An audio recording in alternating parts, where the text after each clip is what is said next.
നമ്മുടെ doctor unique എന്ന് പറയുന്ന യൂട്യൂബ് ചാനൽ ഇനി ഫിസിക്സ് വാലയായിട്ട് കൊളാബറേറ്റ് ചെയ്യാൻ പോവുകയാണ്. എനിക്ക് അങ്ങനെ ഒരു ഓഫർ വന്നിട്ടുണ്ടായിരുന്നു. അപ്പം ഹലോ ഗൈസ്, അപ്പോൾ എല്ലാവരും എന്ത് പറയുന്നു? സുഖമായിട്ടിരിക്കുന്നു? ഞാനോട് സുഖമായിട്ടിരിക്കുകയാണ്. അപ്പോൾ ശരിക്കും പറഞ്ഞാൽ ഒരു സന്തോഷ വാർത്ത പറയാൻ വേണ്ടിയിട്ടാണ് കേട്ടോ ഞാൻ ഈ വീഡിയോ എടുക്കുന്നത്. അപ്പം നമുക്ക് തുടങ്ങാം. അപ്പോൾ ആ ഒരു കാര്യം നിങ്ങളിലേക്ക് എത്തിക്കണം എന്നുണ്ടെങ്കിൽ എനിക്ക് ഇതിന് മുന്നേ എൻ്റെ ലൈഫിൽ നടന്നിട്ടുള്ള കുറച്ച് കാര്യങ്ങൾ പറയണം. അപ്പോൾ അതിന് മുന്നേ എന്നെ ഒന്ന് ഇൻട്രൊഡ്യൂസ് ചെയ്യണമല്ലോ. കാരണം നമുക്ക് ഈയിടെയായിട്ട് കുറച്ച് ന്യൂ സബ്സ്ക്രൈബേഴ്സും കാര്യങ്ങളൊക്കെ ഉണ്ട്. അവർക്ക് ശരിക്കും പറഞ്ഞാൽ എൻ്റെ പേരോ അല്ലെങ്കിൽ ഞാൻ എവിടെയാണോ പഠിക്കുന്നത് അങ്ങനത്തെ കാര്യങ്ങളൊന്നും അറിയത്തില്ല. മെഡിക്കൽ സ്റ്റുഡൻ്റ് ആണെന്ന് മാത്രമേ അറിയത്തുള്ളൂ. എൻ്റെ പേര് ശില്പ. ഞാൻ ശ്രീനാരായണ മെഡിക്കൽ കോളേജിലെ ഒരു തേർഡ് ഇയർ MBBS സ്റ്റുഡൻ്റ് ആണ് കേട്ടോ. അപ്പം ഞാനെന്ന് പറയുന്ന ആൾ റിപ്പീറ്റ് ചെയ്തത് ബ്രില്യൻ പാലയിലാണ് കേട്ടോ. ബ്രില്യൻ പാലയിൽ ഓഫ്ലൈൻ സ്റ്റുഡൻ്റ് ആയിരുന്നു. ഞാൻ റിപ്പീറ്റ് ചെയ്തത് സെൽഫ് സ്റ്റഡി ആയിരുന്നു കേട്ടോ. അപ്പോൾ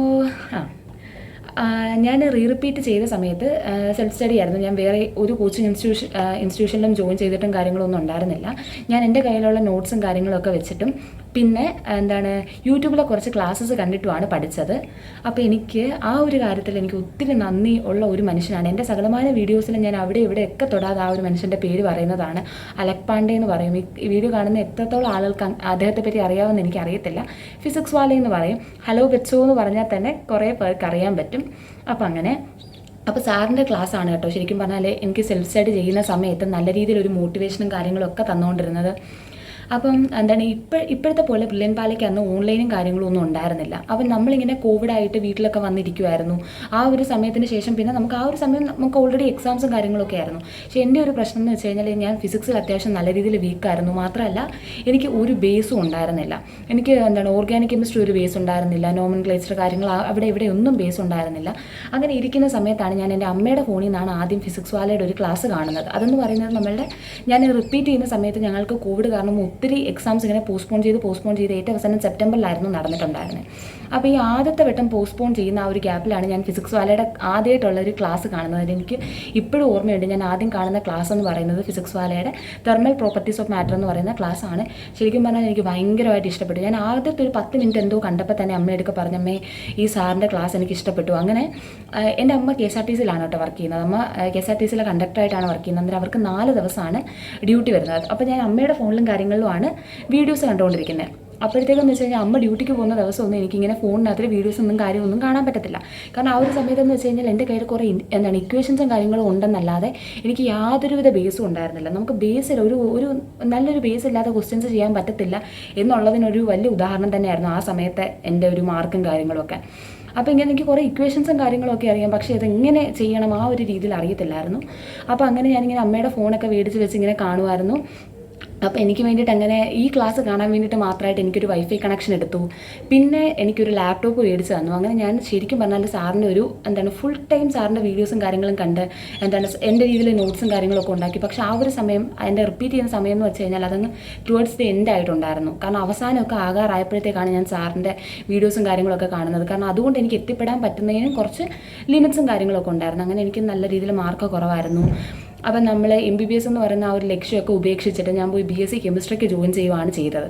അവിടെ വെച്ച് കുറച്ച് അനുഭവങ്ങളൊക്കെ ഉണ്ടായി. കാരണം എൻ്റെ സ്കൂളിൽ എൻ്റെ ജൂനിയേഴ്സായിട്ട് പഠിച്ച കൊച്ചുങ്ങളൊക്കെ വന്നിട്ട് ചേച്ചി നന്നായിട്ട് പഠിക്കുന്നതല്ലായിരുന്നു, എന്നിട്ട് എന്താ ചേച്ചിക്ക് കിട്ടാത്തേ, പിന്നെ വീട്ടുകാരുടെയും അങ്ങനത്തെ കുറച്ച് കാര്യങ്ങളൊക്കെ ആയപ്പോഴത്തേക്ക് വീട്ടുകാരുടെയും നാട്ടുകാരുടെയൊക്കെ ഒരു പുച്ഛം അങ്ങനത്തെ കുറച്ച് കാര്യങ്ങളൊക്കെ ആയപ്പോഴത്തേക്ക് സ്വന്തമായിട്ട് റിഗ്രറ്റ് അടിച്ച് എന്നെക്കൊണ്ട് പറ്റുമായിരുന്നു എന്നുള്ളൊരു തോന്നലിൽ വീണ്ടും പഠിച്ച ആളാണ് ഞാൻ.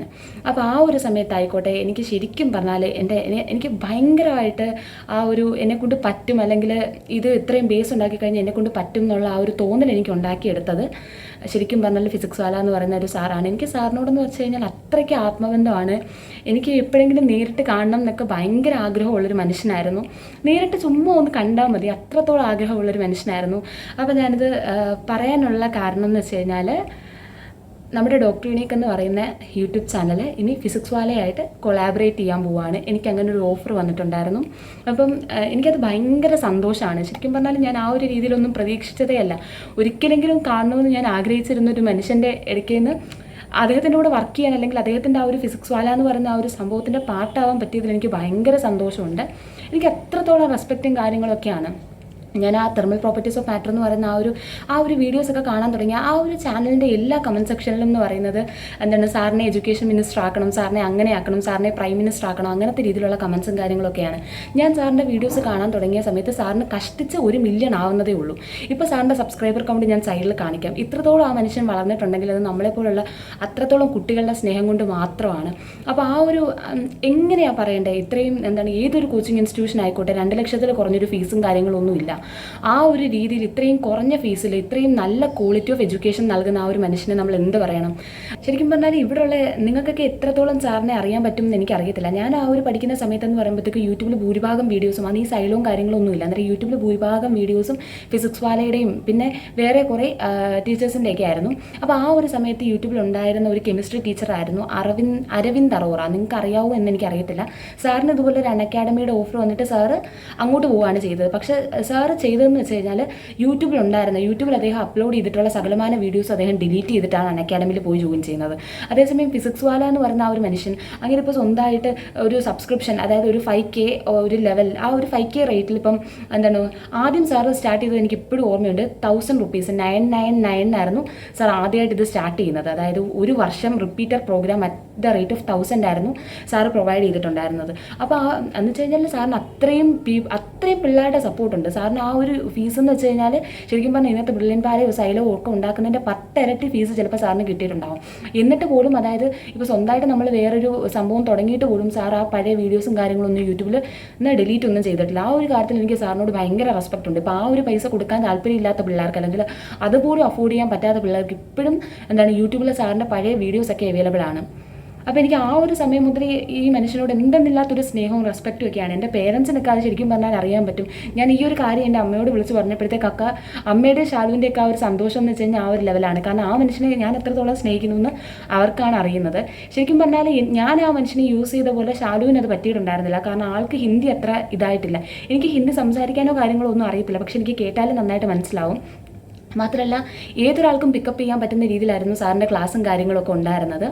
അപ്പോൾ അങ്ങനെ അപ്പോൾ എന്തായാലും നമ്മളിനി ഫിസിക്സ് വാലയായിട്ട് കൊളാബറേറ്റ് ചെയ്തും വീഡിയോസ് ചെയ്യും. മൊത്തത്തിൽ അങ്ങനെ പോകുമെന്നല്ല, സാറുമായിട്ട് കൊളാബറേറ്റ് ചെയ്തും നമ്മളിനി ചാനലിൽ വീഡിയോസും കാര്യങ്ങളൊക്കെ അപ്ലോഡ് ചെയ്യുന്നതായിരിക്കും. ഞാനിങ്ങനെ ഒരു കാര്യം എനിക്ക് നിങ്ങളോട് പറയേണ്ട ഒരു കാര്യമായിട്ട് ഇല്ല, എങ്കിൽ പോലും ഞാൻ പറഞ്ഞതാണ്. കാരണം എൻ്റെ ലൈഫിൽ നടന്നിട്ടുള്ള എല്ലാ ഒരു അച്ചീവ്മെൻറ്റ്സും ഇതൊരു അച്ചീവ്മെൻ്റ് തന്നെയാണ് ഞാൻ കണക്കാക്കുന്നത്. ഞാൻ നിങ്ങളോട് ഷെയർ ചെയ്തിട്ടുള്ള ഒരാളാണ്. അപ്പോൾ എനിക്ക് അങ്ങനെ പറയണമെന്ന് തോന്നി.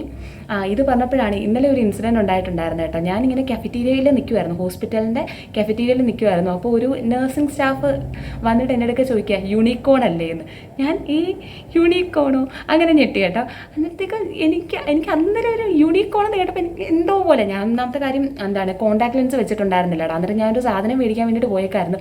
ഞാൻ ഈ ക്യാമറ വെച്ച് സൂം ചെയ്തിട്ടാണ് അത് അവിടെ എന്തോ ഇരിക്കുന്നതെന്ന് നോക്കിക്കൊണ്ടിരുന്നത്. അന്നേരം ആ ഒരു സമയത്താണ് എൻ്റെ അടുക്ക വന്നിട്ട് യൂണിക്കോൺ അല്ലേ എന്ന് ചോദിച്ചു. ഞാൻ ഇങ്ങനെ ഞെട്ടി. എന്നിട്ട് എൻ്റെ അടുക്ക ചോദിച്ചു പേരെന്തുവാ? ഞാൻ പറഞ്ഞു ശില്പ, ഒരു യൂട്യൂബ് ചാനലില്ലേ? എന്നിട്ട് ഞാൻ പറഞ്ഞാൽ ഉണ്ട്, ഡോക്ടർ യൂണീക്ക്. എന്നിട്ട് ആ ചേച്ചിയും ചമ്മി ഞാനും ചമ്മി. ശരിക്കും പറഞ്ഞാൽ കുറേ നേരം ഞാൻ ഇതിങ്ങനെ ഓർത്തിങ്ങനെ ഇരിക്കുമായിരുന്നു. ശരിക്കും പറഞ്ഞാൽ ഇപ്പോൾ ഒത്തിരി പേര് തിരിച്ചറിയുന്നുണ്ടെന്നുള്ളതിലൊരു സന്തോഷമുണ്ട് കേട്ടോ. അപ്പം അത്രയൊക്കെ ഉള്ളടാ. അപ്പോൾ ഇത് പറയാൻ വേണ്ടിയിട്ട് ഞാൻ വീഡിയോ ചെയ്തതാണ്.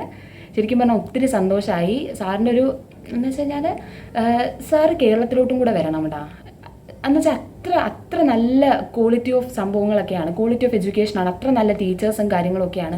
ഇംഗ്ലീഷിലാണെങ്കിൽ ശരിക്കും പറഞ്ഞാൽ നമുക്കും അത് നല്ല രീതിയിൽ യൂട്ടിലൈസ് ചെയ്യാൻ പറ്റുന്നേ ഉള്ളൂ. നമ്മുടെ കേരളത്തിൻ്റെ ഒരു പ്രശ്നം എന്ന് വെച്ച് കഴിഞ്ഞാൽ നമുക്ക് എല്ലാവർക്കും ഒന്ന് ഹിന്ദി അത്ര കേട്ടാൽ പോലും മനസ്സിലാവത്തില്ല.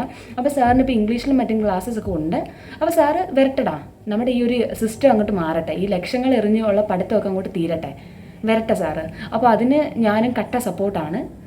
അപ്പോൾ ശരിയാടാ, ടാറ്റാ.